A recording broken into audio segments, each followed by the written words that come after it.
Olá, boa noite. Boa noite. Aqui mais uma vez na casa do Senhor, como igreja, como família de Deus, como corpo de Cristo, para adorar esse Deus maravilhoso, nosso Senhor e Salvador Jesus Cristo.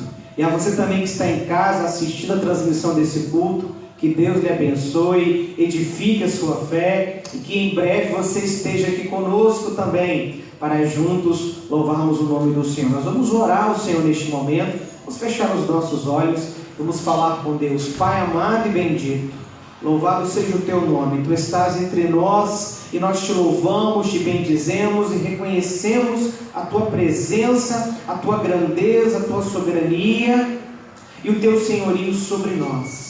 Ó Deus, recebe o culto que vamos te prestar, recebe cada ato deste culto, recebe cada momento deste culto, porque ele tem o único propósito, que é render glórias e honras ao nome do Senhor. Nós tão somente pedimos que o Senhor manifeste a tua presença, de tal forma que a nossa fé seja edificada, o nosso coração seja tocado, e que nós voltemos para os nossos lares, Senhor, felizes, alegres, esperançosos, porque tivemos um encontro com o Senhor. É o que nós te pedimos e te agradecemos, em nome de Jesus. Amém. Eu quero convidar você a abrir a palavra do Senhor no Salmo de número 150. Um salmo muito conhecido. Salmo de número 150.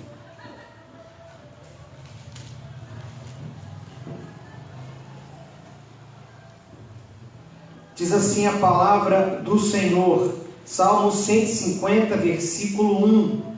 Aleluia! Louvai a Deus no seu santuário, louvai-o no firmamento, obra do seu poder. Amém? Amém. Então louvemos esse Deus maravilhoso.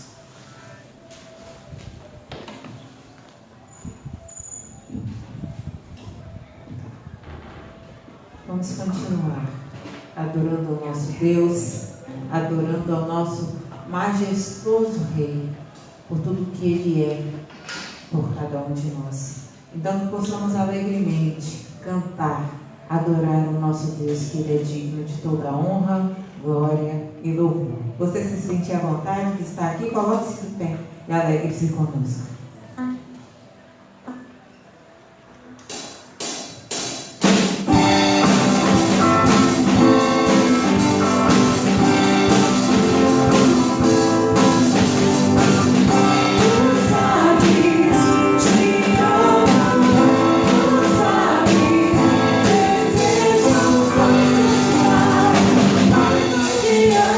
Yeah.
exalto ao Rei que é digno.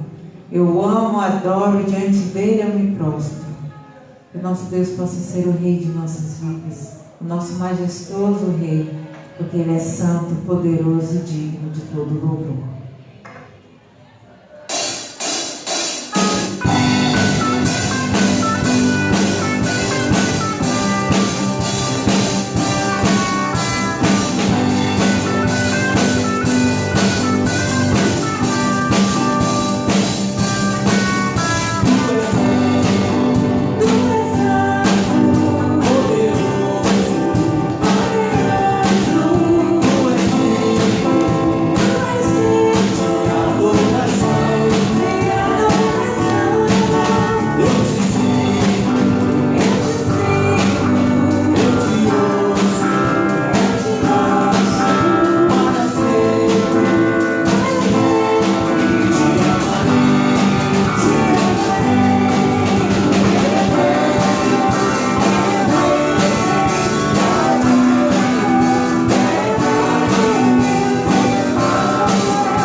Deus nossas vidas, os nossos bens. Os irmãos têm a oportunidade nesse momento de consagrar diante do Senhor. Enquanto nós o adoramos, vou deixar na cruz.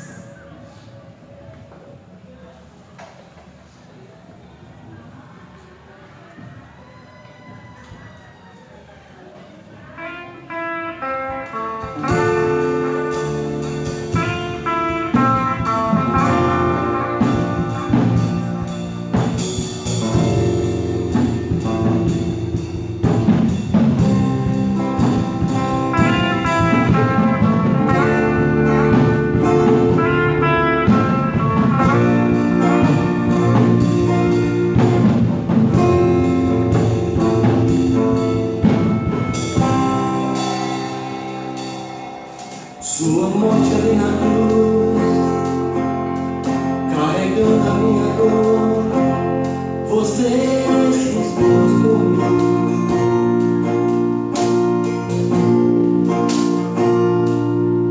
Se entregou em meu lugar e me deu uma nova chance.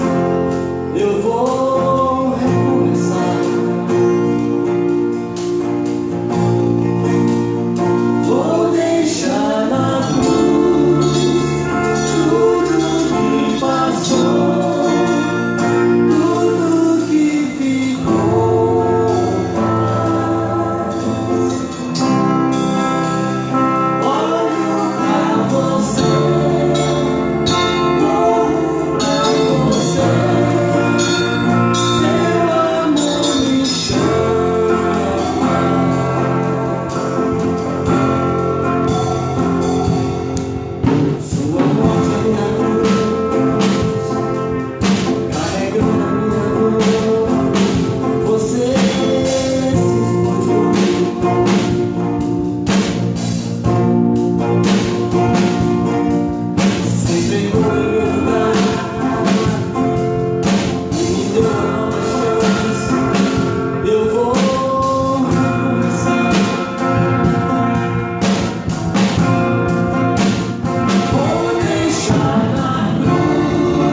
obrigada por essa oportunidade, obrigada por poder entoar louvores ao teu nome, ó Altíssimo. Continua a falar aos nossos corações, porque necessitamos ouvir o Senhor. Use a vida do nosso pastor Glaucio. Cada palavra que entoamos, que cantamos, possa ser desse vinteiro ao Senhor. Continua a falar conosco em nome de Jesus. Amém.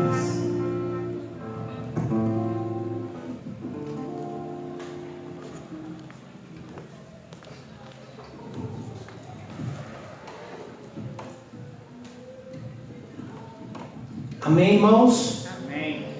Nós vamos ter mais um momento de oração e eu queria convidar você a que você fizesse um momento de intercessão agora pela vida do nosso irmão Alessandro, esposo da Ana Paula. Chegou uma informação que na semana passada ele perdeu um irmão e hoje uma sobrinha que era muito ligada a ele, 16 anos, problema de saúde. E nós vamos fazer um momento de oração intercedendo. Eu sou muito grato aos irmãos que oraram pela minha família, nos acompanharam ao longo do tratamento da minha cunhada e naquele momento também de seu falecimento. E eu entendo a importância desse momento. Então, vamos clamar como igreja, fazer um momento de oração, clamando pela vida do irmão Alessandro, de toda a sua família que nessa hora sofre, sente a perda de um ente muito querido. Eu queria pedir à irmã Nilza, que depois de um momento de oração, de deixar da igreja orar silenciosa, a irmã Nilza pode tirar a máscara, tá, minha irmã, para orar. Irmã, ore em voz alta, terminando esse momento de oração. Mas vamos todos ter um momento de oração com Deus, intercedendo pela vida do irmão Alessandro e de sua família.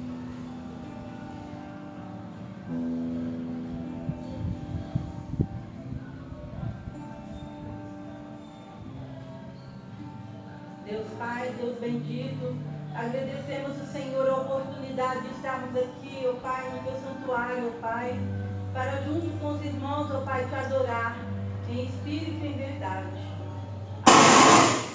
Abençoa, Senhor, em nome de Jesus, a vida do Alessandro, Pai, que está passando por este momento de dor.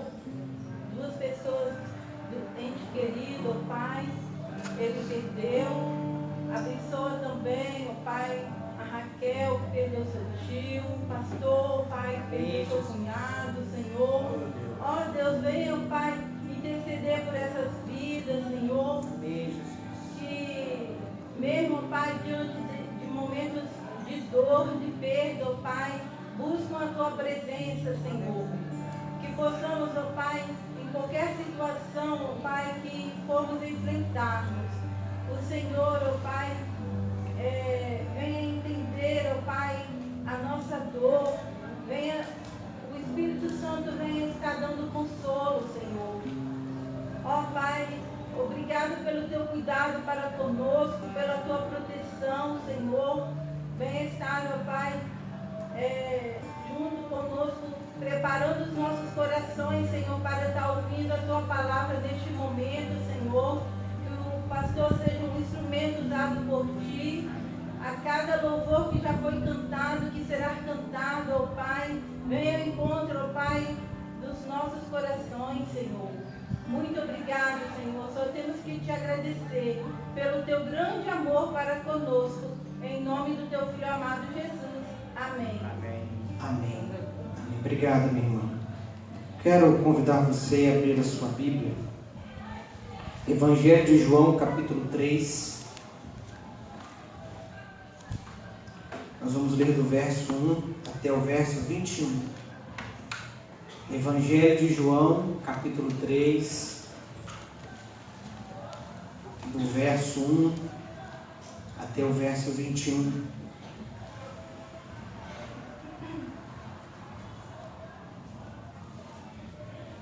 Diz assim a palavra do Senhor: havia entre os fariseus um homem chamado Nicodemos, um dos principais dos judeus. Este de noite foi ter com Jesus e lhe disse: Rabi, sabemos que és mestre vindo da parte de Deus, porque ninguém pode fazer estes sinais que tu fazes, se Deus não estiver com ele. A isto respondeu Jesus: em verdade te digo que se alguém não nascer de novo, não pode ver o reino de Deus.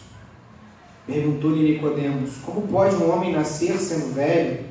Pode porventura voltar ao ventre materno e nascer segunda vez? E respondeu Jesus: em verdade digo, quem não nascer da água e do Espírito, não pode entrar no reino de Deus. O que é nascido da carne é carne, o que é nascido do Espírito é Espírito.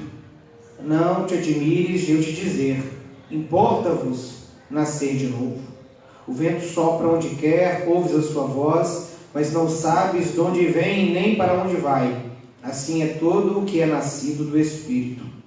Então lhe perguntou Nicodemos: como pode suceder isto? Acudiu Jesus: tu és mestre em Israel e não compreendes estas coisas? Em verdade te digo que nós dizemos o que sabemos e testificamos o que temos visto, contudo não aceitais o nosso testemunho. Se tratando de coisas terrenas não me credes, como crereis se vos falar das celestiais? Ora, ninguém subiu ao céu senão aquele que de lá desceu, a saber, o Filho do Homem que está no céu. E do modo porque Moisés levantou a serpente no deserto, assim importa que o Filho do Homem seja levantado, para que todo o que nele crê tenha a vida eterna. Porque Deus amou o mundo de tal maneira que deu o seu Filho unigênito, para que todo aquele que nele crê não pereça, mas tenha a vida eterna. Porquanto Deus enviou o seu Filho ao mundo, não para que julgasse o mundo, mas para que o mundo fosse salvo por ele. Quem nele crê não é julgado. O que não crê já está julgado, porquanto não crê no nome do unigênito Filho de Deus. O julgamento é este, que a luz veio ao mundo e os homens amaram mais as trevas do que a luz, porque as suas obras eram más. Pois todo aquele que pratica o mal aborrece a luz e não se chega para a luz, a fim de não serem arguídas as suas obras. Quem pratica a verdade aproxima-se da luz, a fim de que as suas obras sejam manifestas, porque feitas em Deus. Amém? Amém. Eu quero falar nessa noite sobre a vida verdadeira para o homem morto. A vida verdadeira para o homem morto. Hoje pela manhã, nós analisamos o versículo 17 do capítulo 17 de João, à luz de outros textos da palavra de Deus, que falam dela mesma, e que falam do poder, do alcance, da pureza e da verdade que é a Bíblia Sagrada. A Bíblia é a revelação escrita de Deus para nós. É através dela, da palavra escrita, da revelação escrita de Deus, que é a Bíblia, que nós conhecemos a verdade de Deus e que nós podemos viver a verdade para Deus. E é bem verdade que, por ser um livro antigo, por ser um compêndio de livros que foram escritos num período de aproximadamente 4.000 anos, a Bíblia, ela requer sim atenção, esmero, dedicação, para que possamos extrair a verdade nela descrita. Agora, para quem já leu a Bíblia algumas vezes, toda a Bíblia algumas vezes, ainda que de maneira panorâmica, geral, sem se ater profundamente ao que estava sendo escrito, pode atestar juntamente comigo que são poucas, não são muitas, as passagens da Bíblia que têm algum grau de dificuldade para o nosso entendimento. A maior parte da Bíblia, se a gente fizer uma leitura precisa, respeitosa, dedicada, é de fácil compreensão para a maioria das pessoas que entendem bem a sua língua natal. No nosso caso, o português. Não é? E essa história de Nicodemos, ela é uma história que nos mostra a importância do aprendizado da palavra de Deus para o nosso crescimento na fé. Especificamente, a conversa de Jesus com Nicodemos é uma conversa que transita entre a antiga aliança e a nova aliança. É bem verdade que Nicodemos tem as suas dúvidas justificadas, porque ele não tinha e nem detinha o conhecimento que nós temos. Nós temos o conhecimento teológico, o conhecimento bíblico, o conhecimento da história da igreja por mais de 2000 anos, um pouco mais de 2000 anos. Há 2000 anos em que homens fiéis a Deus, exímios conhecedores das línguas originais em que a Bíblia foi escrita, e que ao longo desses 2000 anos tem se debruçado, debatido, defendido, ensinado, esclarecido toda a palavra de Deus. Então sim, Nicodemos, como nós vemos aqui no texto, tinha dúvidas que ele não deveria ter. Mas Jesus estava falando para ele de algo extremamente novo, algo que ele ainda não havia experimentado, algo que ele esperava, algo que ele acreditava, mas que ainda não havia acontecido de maneira cabal, completa, definitiva, como é no nosso caso. De formas que nós temos um arcabouço teológico, um legado teológico de homens fiéis, de pastores, de teólogos, que responderam ao longo destes séculos, desses 20 séculos, todas as questões, todas as demandas, todas as dúvidas e todas as acusações contra a Bíblia, ou contra afirmações em dizer que a Bíblia é um livro mitológico, de que os milagres, de que as verdades, de que seu ensino a respeito de tudo o que ela diz não pode ser aplicado à vida real e à história real. Então, a hermenêutica usada para a palavra de Deus, para a Bíblia Sagrada, para a interpretação da Bíblia Sagrada, é uma hermenêutica que já respondeu todas as questões que qualquer ser humano ao longo da sua vida levantará contra a Bíblia. Agora, é bem verdade também, quando a gente estuda a história da doutrina da inspiração das Escrituras e de todo o combate que ela sofreu ao longo da sua existência nesses 2 milênios, conhecemos histórias de homens que, para justamente provar que a Bíblia é um mito, se debruçaram sobre ela com toda a sua inteligência, com toda a sua presteza, com todo o seu conhecimento, e chegaram à conclusão de que a Bíblia sempre teve razão. E é bem verdade que até o dia que Cristo voltar, não teremos respostas para todas as perguntas que faremos para a Bíblia, ou que alguma pessoa fará para mim e para você a respeito da Bíblia.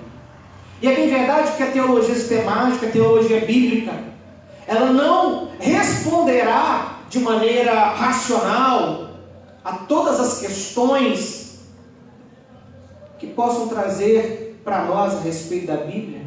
Mas um fato a respeito do conhecimento humano é que, levando em consideração as complexidades da Bíblia, a singularidade da Bíblia, em todos os quesitos históricos e arqueológicos, há uma plausibilidade de coerência do texto bíblico, de Gênesis a Apocalipse. É uma obra que merece respeito, ainda que do ponto de vista meramente humano, histórico e arqueológico. Quando vemos Jesus e Nicodemos conversando, percebemos o quanto é importante e fundamental aprendermos mais e mais de Deus, do reino de Deus, de Cristo, do Espírito Santo, pelas palavras do Senhor Jesus, pelo seu ensinamento e pela inspiração que o Espírito Santo deu a estes homens que escreveram este livro. Nós lemos no versículo 1: havia entre os fariseus um homem chamado Nicodemos. Quando a gente lê na nossa Bíblia, toda dividida em capítulos e em versículos, coisa que não existe no original, nas cópias originais, isso foi feito para que isso nos ajudasse, mas às vezes isso nos atrapalha, porque algumas passagens da Bíblia, elas foram escritas para nos dar uma ideia a respeito do reino de Deus, a respeito do mundo, a respeito de Deus, a respeito de Cristo, a respeito daquilo que ela está falando e ensinando, sem quebrar a ideia central desse texto, dessa mensagem. E quando a gente lê aqui o início do versículo, o início do capítulo 3 de João, e a gente não leva em consideração o que estava escrito um pouquinho antes, a gente não entende a importância de por que a história de Nicodemos está justamente aqui no capítulo 3, ao final do capítulo 2. Para que a gente entenda isso, eu quero ler aqui os últimos 3 versículos do capítulo 2. Olha o que diz: estando ele em Jerusalém, durante a festa da Páscoa, muitos, vendo os sinais que ele fazia, creram no seu nome. Esse versículo aqui já nos dá uma ideia de como há uma conexão entre o que João está expondo de Jesus aqui e do que ele expõe a respeito de Nicodemos. Nicodemos olha para Jesus e diz: mestre, os sinais que tu fazes são sinais que comprovam de que Deus é contigo. E o versículo 22 diz que Jesus em Jerusalém fez muitos sinais. Então, quando que Nicodemos, e não apenas ele, porque ele vai usar a palavra, ele vai usar o pronome na primeira pessoa do plural, nós sabemos que tu és vindo de Deus, porque os sinais que tu fazes, só se Deus for com essa pessoa. Então, não apenas Nicodemos, mas outros fariseus, outros líderes religiosos, outras pessoas da convivência, do relacionamento social de Nicodemos, chegaram à conclusão de que Jesus era um mestre distinto, mesmo não tendo cursado, mesmo não tendo frequentado uma escola rabínica. A sua interpretação das Escrituras, o seu ensinamento a respeito das Escrituras era inigualável, era incomparável, era sublime, se destacava. Por quê? Pelos sinais que Nicodemos e muitos outros viram.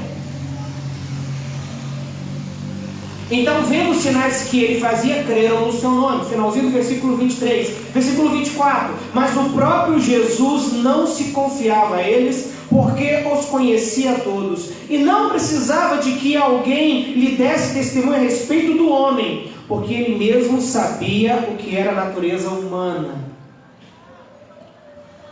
Olha que perspectiva psicológica e psicanalítica a respeito de Jesus e o homem. Jesus sabe, ele conhece o ser humano, o coração do ser humano, a natureza humana, ele sabe o que está no coração do homem. E logo que João descreve o finalzinho do capítulo 2, ele vai usar a mesma expressão que está no versículo 25, ele vai usar no versículo 1 do capítulo 3, quando diz que havia entre os fariseus um homem. Essa expressão no grego não está descrevendo o gênero masculino, o macho da biologia humana. Não, homem aqui é um termo que define classe, a classe humana, o gênero humano, a humanidade. É um termo geral. É um substantivo que serve tanto para o masculino quanto para o feminino. Homem aqui significa isso, a humanidade, homens e mulheres.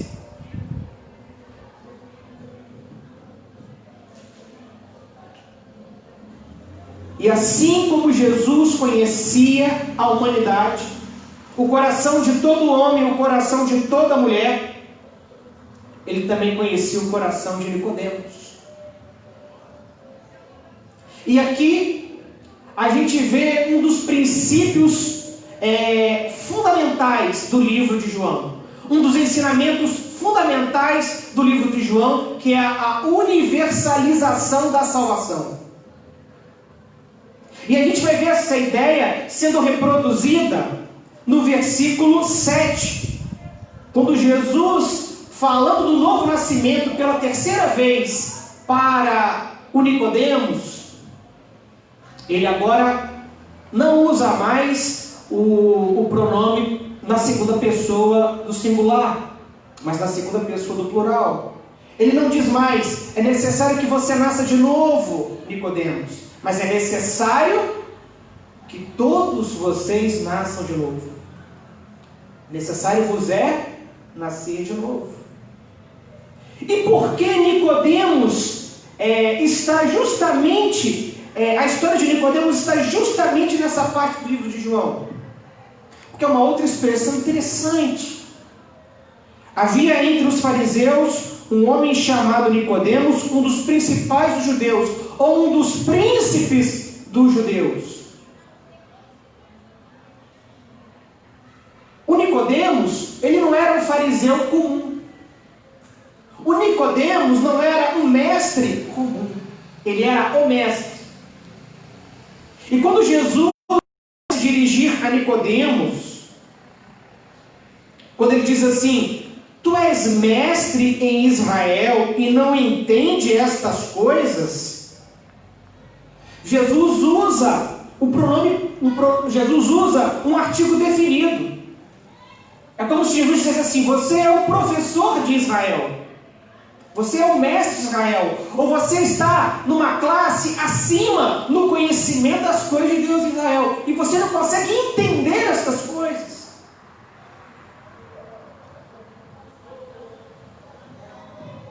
E o que isso tem a ver com o que nós estamos falando? O que isso tem a ver a respeito de conhecer a Deus? O que isso tem a ver sobre aprender de Jesus e de Deus, do reino de Deus, através da palavra de Deus?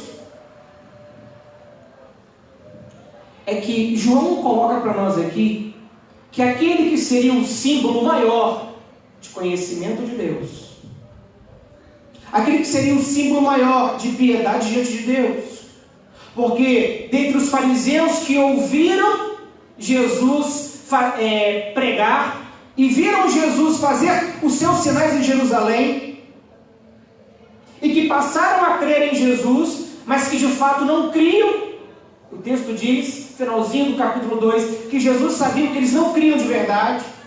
Nicodemos é diferente, porque ele vai até Jesus. Nicodemos tem um interesse distinto dos outros fariseus.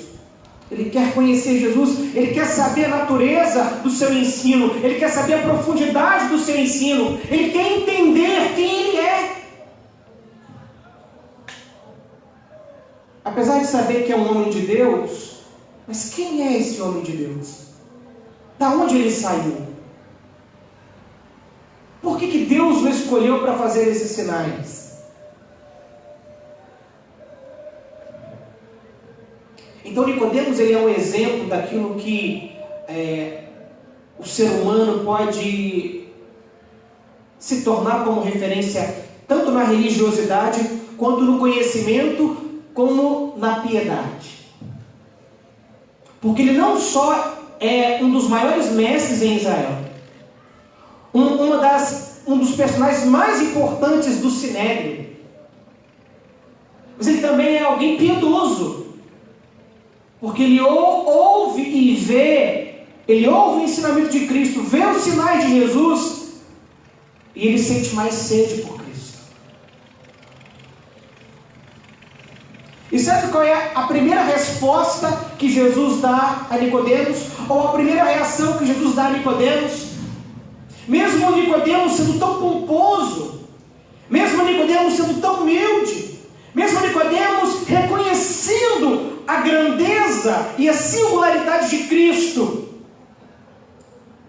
Jesus vai dizer de maneira bem rápida, sucinta, automática, versículo 3: a isso respondeu Jesus: em verdade te digo, que se alguém não nascer de novo, não pode ver o reino de Deus. Sabe o que ele está nos dizendo aqui? É que um novo tempo, um novo momento, uma nova dispensação, um novo pacto, o momento da nova aliança está acontecendo. E Nicodemos, apesar de esperar isso, de crer nisso, ele ainda não experimentou, como eu e você já experimentamos. Ele ainda não tem as informações, ele ainda não sabe de questões da Escritura no Antigo Testamento, que estão intrinsecamente relacionadas a esse novo momento, ao momento da nova aliança. Daí a importância do ensino de Jesus.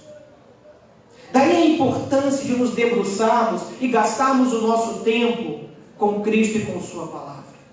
O texto diz que Nicodemos foi procurar Jesus de noite.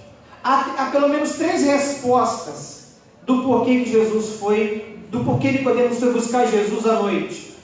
O texto não traz essas respostas. São as circunstâncias que envolvem a personalidade, a posição social de Nicodemos, esse contato primário e geral que ele teve com Jesus, que nos faz pensar. A primeira é que Nicodemos ele estava receoso e com medo de que os judeus e principalmente os outros fariseus o condenassem porque ele estava buscando a Jesus. Talvez seja por isso. A segunda razão é porque, por ele ocupar uma posição social de destaque na sociedade, tanto na sociedade civil quanto na sociedade religiosa, tanto no contexto civil quanto no contexto religioso, ele tinha muitas responsabilidades ao longo do dia. E apesar de ter visto Jesus ali, fazendo sinais, ensinando, ele entendia que ele não tinha tempo ao longo do dia, naquele momento ali, para estar com Jesus. E a terceira razão é, ele queria passar um tempo mais próximo de Jesus, com uma tranquilidade, para entender, para perceber, para aprender a respeito de Jesus. Agora, não importa qual seja qualquer uma das razões que fizeram com que Nicodemos buscasse Jesus de noite, ele buscou a Jesus. E a pergunta que fica para mim e para você é: a nossa experiência com Jesus tem nos feito separar um horário no dia para estarmos diante da presença dele? Todos os dias, seja de manhã, seja à tarde, seja à noite. Nós, assim como Nicodemos, apesar da nossa experiência religiosa, apesar do nosso conhecimento de Deus, apesar das experiências que já tivemos com Deus em Cristo, ainda hoje nós nos sentimos impelidos, incomodados, desejosos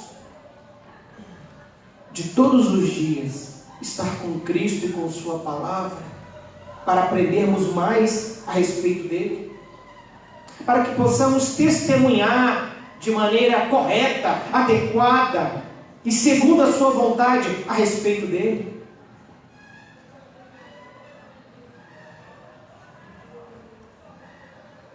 Será que nós temos, meus irmãos? Essa é a diferença básica entre o fariseu Nicodemos e os outros fariseus, que a princípio, diz o texto, que criam em Jesus, mas Jesus sabia que eles não criam de verdade. porque não confiavam nele plenamente. De forma que o Evangelho de João nos apresenta aqui Nicodemos como sendo um modelo humano para conhecer a Deus, ao mesmo tempo que sem Cristo, sem a intervenção de Cristo, sem a ação de Cristo, ele não passaria de um mero teólogo, de um mero religioso.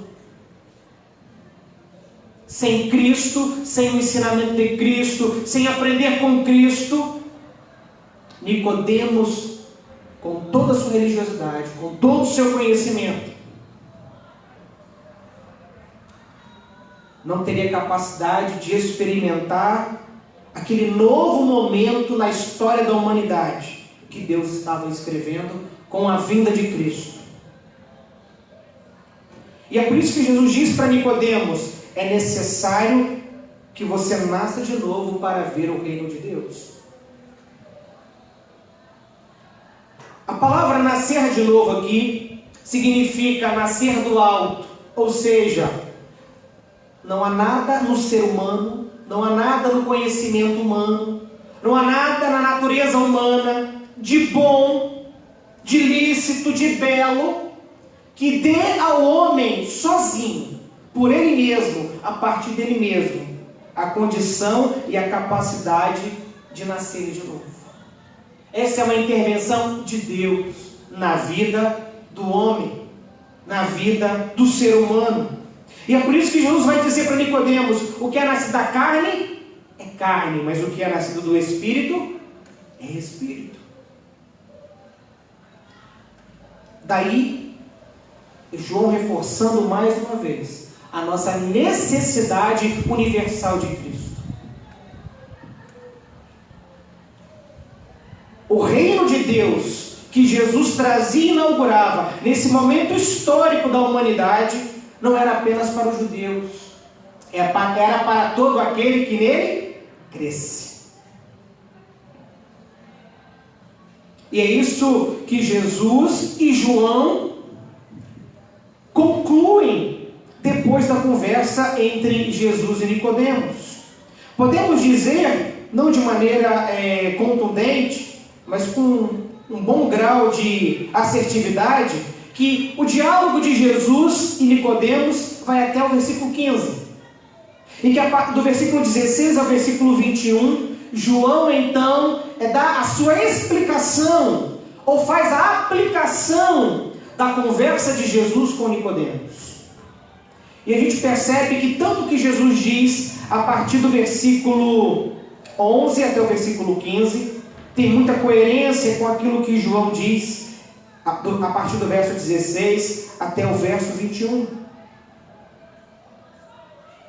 Jesus diz aqui no finalzinho da sua conversa com Nicodemos, versículo 14: e do modo porque Moisés levantou a serpente no deserto, assim importa que o Filho do Homem seja levantado, para que todo que nele crê tenha a vida eterna. Quando Jesus diz isso para Nicodemos, ele está dizendo o seguinte: Nicodemos, você com toda a sua religiosidade, você com toda a sua piedade, você com todo o conhecimento que você detém de Deus e toda a dedicação que você tem pelas Escrituras Sagradas, a partir de agora, isso não terá nenhuma validade se você não vir a mim, se você não crer em mim.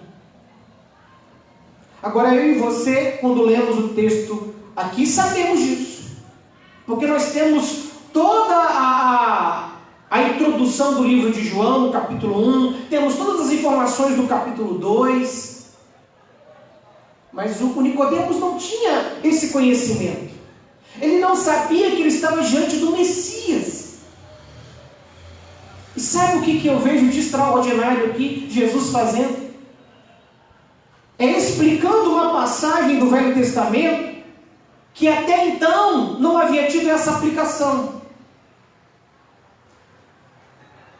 Quem já leu lá no Velho Testamento, lá no Pentateuco, Quando os israelitas estão saindo do Egito e vão ficar 40 anos no deserto até chegar em Canaã, que acontece um episódio em que eles pecam contra o Senhor, desobedecem ao Senhor, fazem uma coisa que desagrada ao Senhor, e Deus, como juízo, envia serpentes para picá-los e as pessoas morrem na hora. Quantos aqui já leram essa passagem no Pentateuco?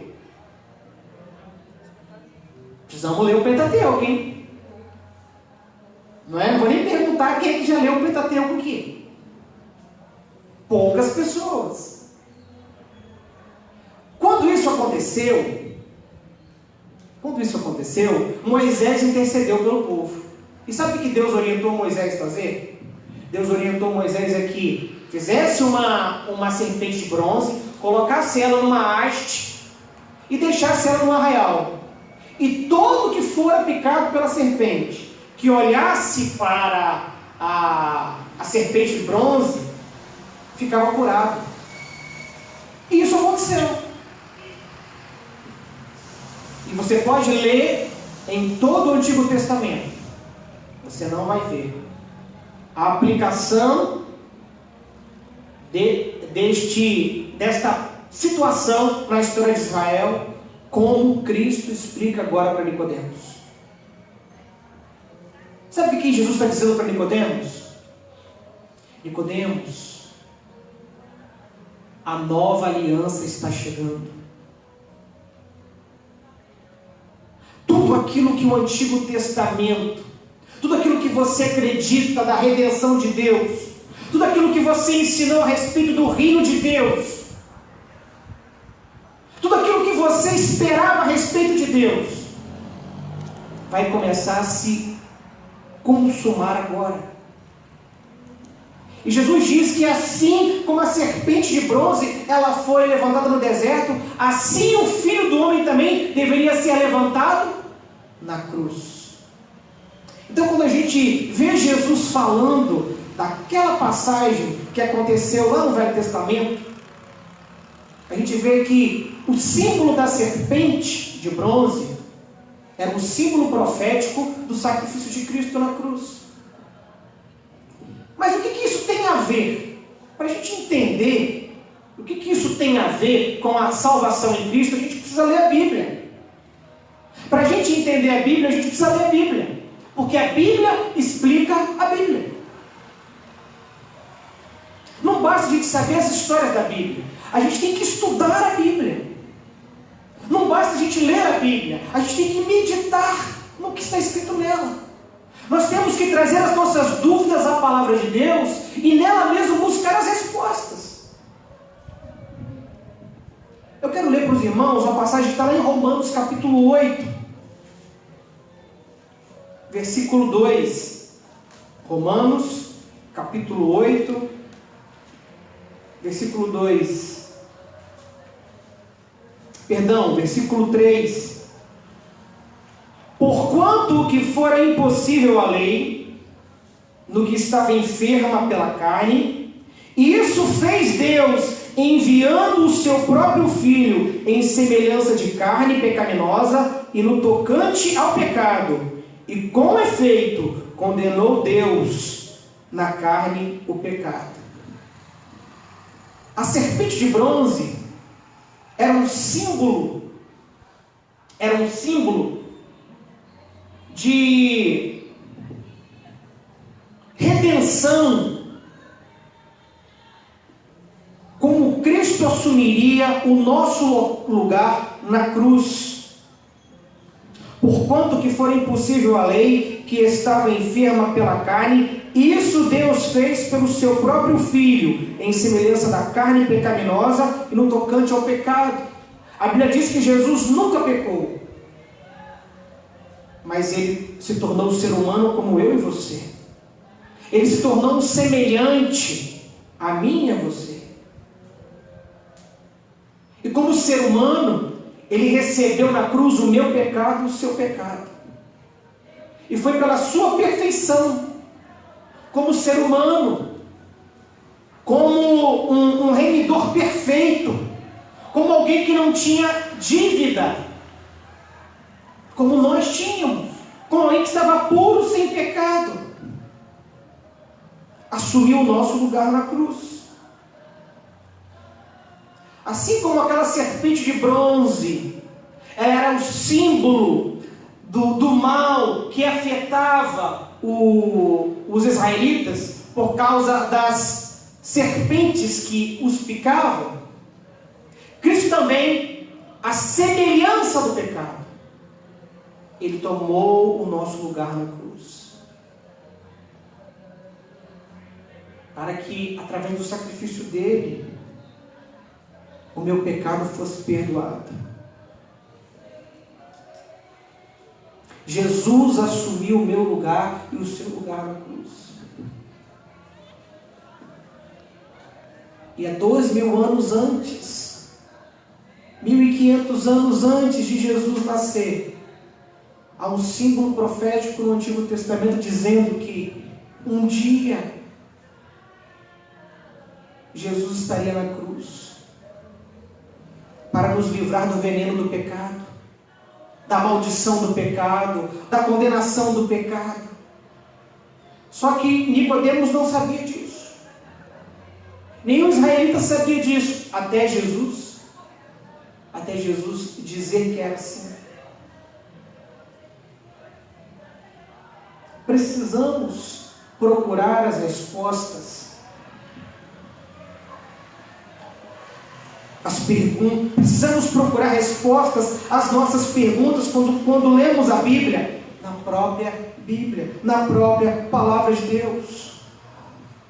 Nicodemos descobriu, Nicodemos aprendeu que ele precisava de Cristo, mesmo com toda a sua religiosidade, mesmo com toda a sua piedade, porque agora um novo tempo, um novo momento na história da redenção de Israel e na história da redenção da humanidade estava para acontecer.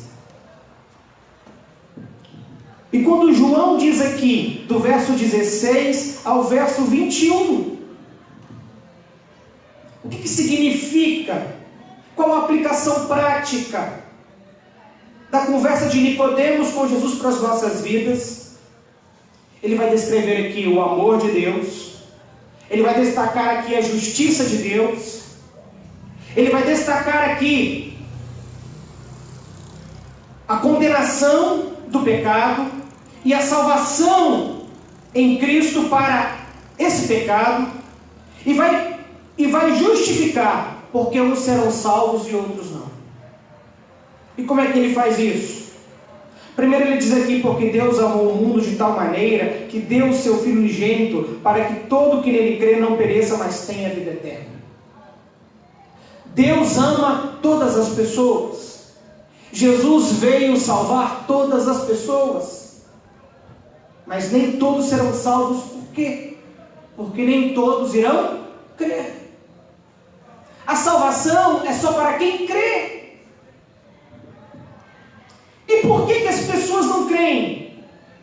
Versículo 19, o julgamento é este, que a luz veio ao mundo e os homens amaram mais as trevas do que a luz, porque as suas obras eram más. O que João está dizendo? Está dizendo que o Evangelho será pregado, as pessoas ouvirão a respeito da salvação do Senhor, Jesus será pregado, mas mesmo a pessoa ouvindo a mensagem de salvação, muitos vão rejeitá-la. Por quê? Porque eles amam mais as trevas do que a luz, amam mais o pecado, o mundo, do que a Cristo, mesmo sabendo que a vida sem Deus, a vida sem Cristo, é uma vida de condenação. E é por isso que João diz aqui, versículo 17, porquanto Deus enviou o seu Filho ao mundo, não para que julgasse o mundo, mas para que o mundo fosse salvo por ele. Quem nele crê não é julgado, o que não crê já está julgado, porquanto não crê no nome do unigênito Filho de Deus. Jesus veio salvar, mas quem não for salvo, já está julgado, já está condenado. Porque se Cristo não viesse ao mundo, se por alguma razão a promessa de Deus não se cumprisse, Deus não tivesse o poder, a soberania, o controle para garantir a vinda de Cristo ao mundo, todos nós seríamos condenados. Porque quem crê não é julgado, é salvo. É salvo porque crê, porque Jesus veio salvar. Mas quem não crê já está julgado ou já está condenado. Nós nascemos condenados, nós nascemos julgados, nós nascemos com a sentença de morte já dada, porque nascemos em pecado, nascemos distantes de Deus e da sua glória, e é por isso que precisamos de Jesus. E Nicodemos só chegou a essa conclusão porque ele teve um encontro com Jesus e porque ele permitiu que a palavra de Jesus, o ensino de Jesus, lhe fizesse dar o próximo passo de fé. Jesus está dizendo para Nicodemos: Nicodemos, você não está tão errado, mas você precisa dar um novo passo de fé. Você fez tudo o que Deus esperava que você fizesse até esse momento. Mas a partir de agora, você precisa de mim. Um novo ensino. Um novo tempo. Um novo momento na história da humanidade no que se refere à redenção de Deus em Israel e no mundo. O que você quer, Nicodemos? Você precisa disso, Nicodemos. Todo homem precisa disso, Nicodemos. Eu vim para salvar.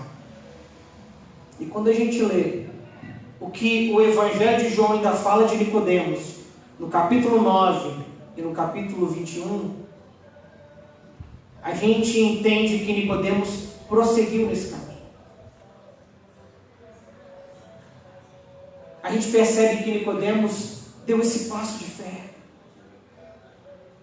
E deu esse passo de fé porque ele não estava mais firme e seguro em si mesmo, mas porque agora a sua segurança estava em Cristo. A sua segurança está em Cristo.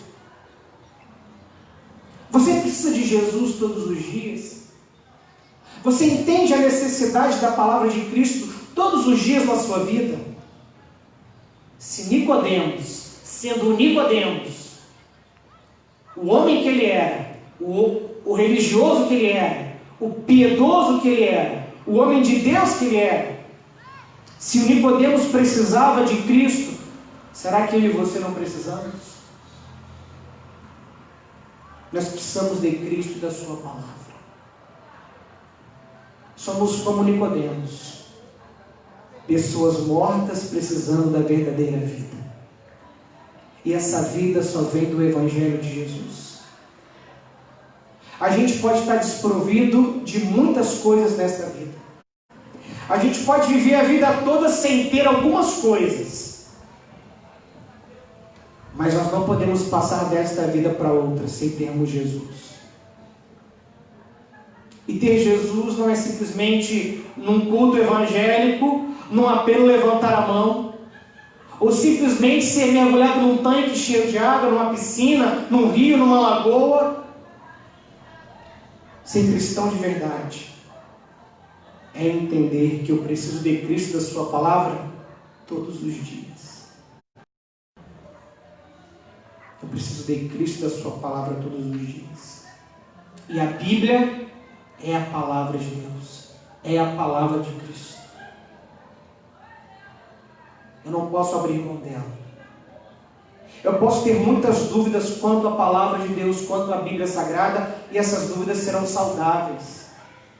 Se eu com sinceridade, se eu com fé, se eu com disposição, se eu de todo o meu coração, com os meus joelhos dobrados, dedicar mais tempo a conhecer e a entender a vontade de Deus através da sua palavra.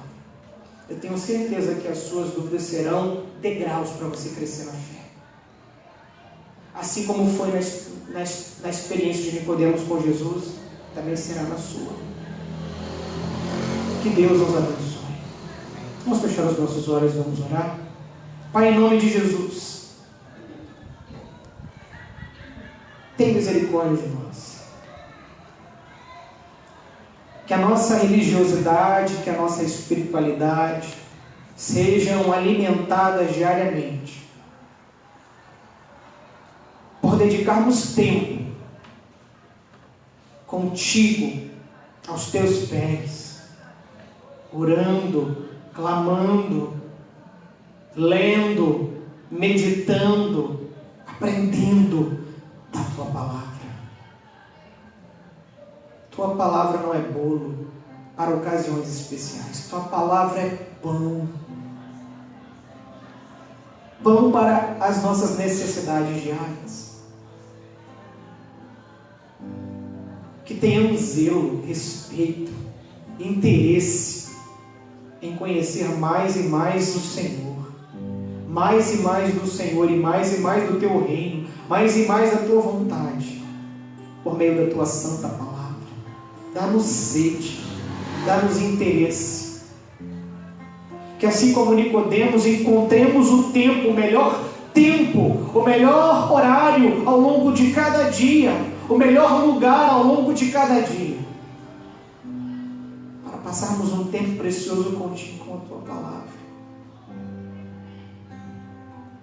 para crescermos na fé, para tirarmos as dúvidas que intermitentemente nos perseguem, nos incomodam, nos afligem ao longo desta vida. Tu sabes o que é melhor para nós. Tu nos conheces e tu tens aquilo de que nós precisamos. Fala conosco, Senhor, assim como o Senhor falou com Nicodemos.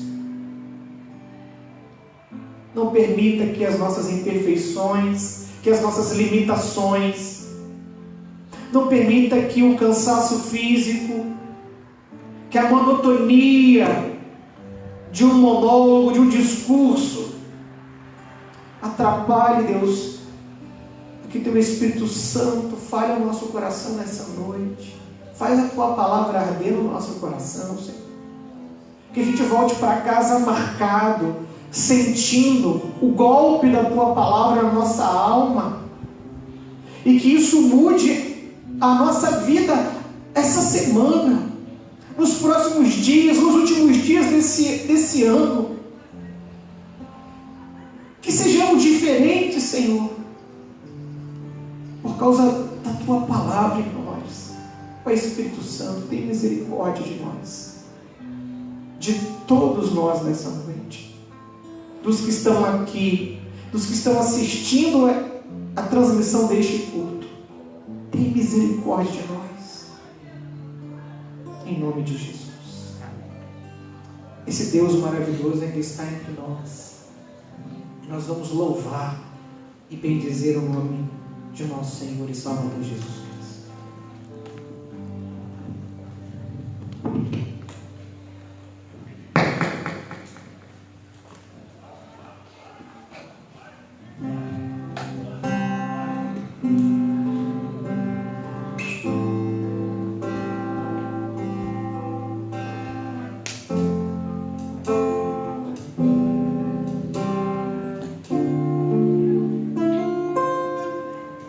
Minha fé não está firmada nas coisas que podes fazer. Eu aprendi a te adorar.